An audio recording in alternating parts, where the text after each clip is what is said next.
So we're going to do a quick explainer of what we're going to be doing here. This is your standard, pretty standard 2-channel DJ mixer. It's a Tractor Z2, which is my favorite mixer. I've had it for years. I haven't gotten rid of it because I love it so much.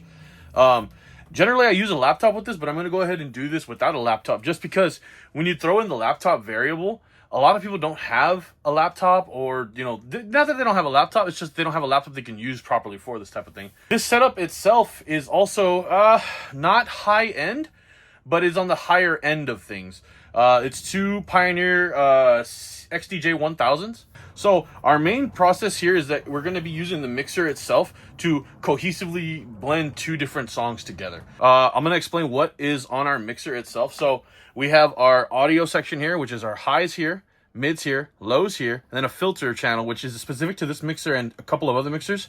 You won't find it all the time though, but we're not going to use that right now. We're just going to do the basics right now. We're going to worry about the basics here.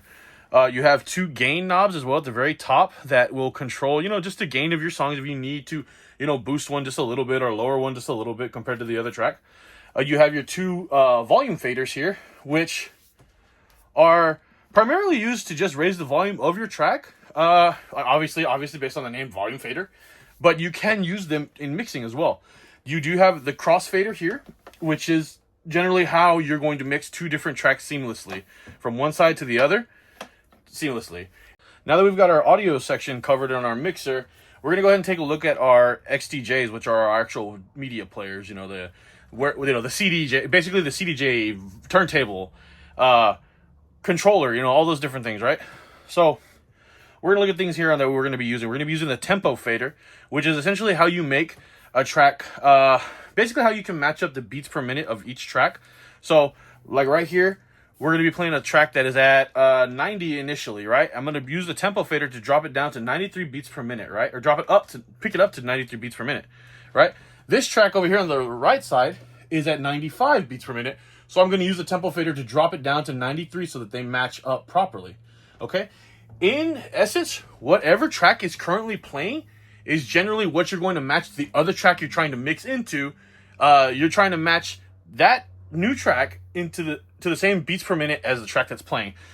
You don't have to do that. That is not something that is totally necessary. But doing it without that is a more advanced technique that, over time you will learn. It's not something that I'm going to cover here because I'm just trying to do basics here. You know what I mean? Because if not, we're going to be here for hours. Low key. Anyway, so then we have pretty standard buttons here. Play, Q. The Q button is going to be very important because that's how we're going to know, using our headphones, how we're going to know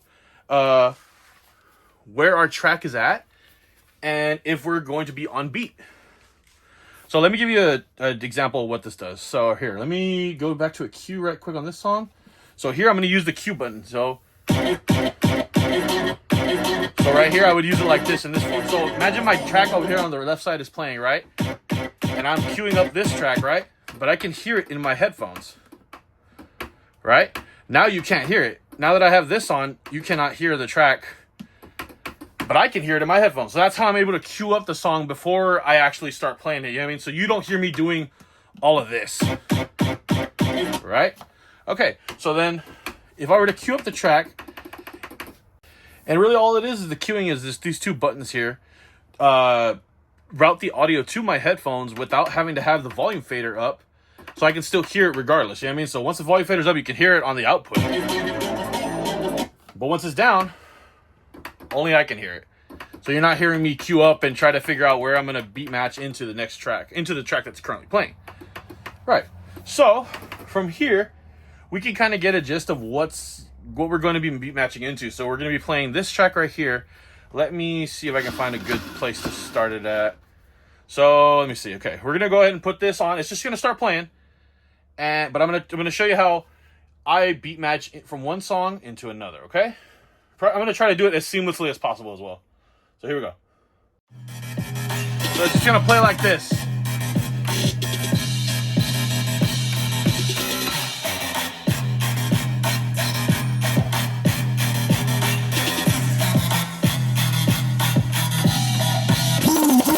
All right, so we understand how that's in a sound now, right? So we're gonna go ahead and play that back again, and I'm gonna try to mix in this other track seamlessly, okay?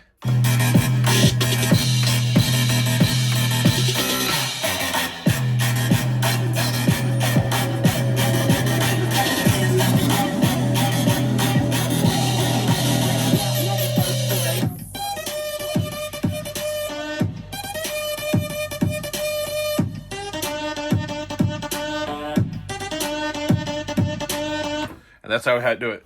That's a basic mix right there. Nothing fancy, nothing crazy, you know.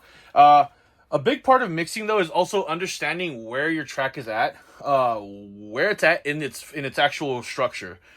Because mixing a track in while another one is ending is generally okay, but when you mix two tracks together and the initial track is already ending and is already over, but your other track is still building up into its drop, that right there is it's a train. It's called a train wreck. You don't want to do it. If it happens, you know, it happens. If it does, roll with it.